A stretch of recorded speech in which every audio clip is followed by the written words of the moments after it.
you can see what happened yesterday in Nigeria in Abia State, because what happened to Abia State, the IPOP Biafra came out wearing white and white. They came out to do peaceful protests that court has gave order to release Mazi Nnamdi Kanu, but Nigeria government refused to release him.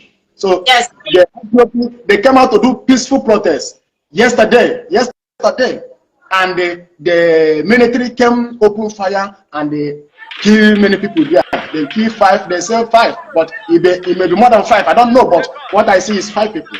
So it may be more than 5 people died yesterday. And I understand also when Yorubans came, or when they protested that tax recently in Lagos, there was also some people protesting innocently that were shot.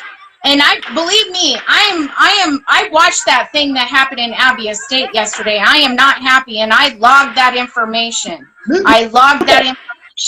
And believe me, the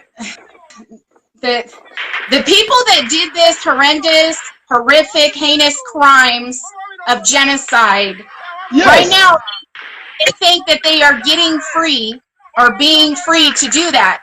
They will be held accountable, and we will take note who's doing it. We will take note which police stations are doing it. We will why and by whom. And this will catch up to them. It will catch up to them.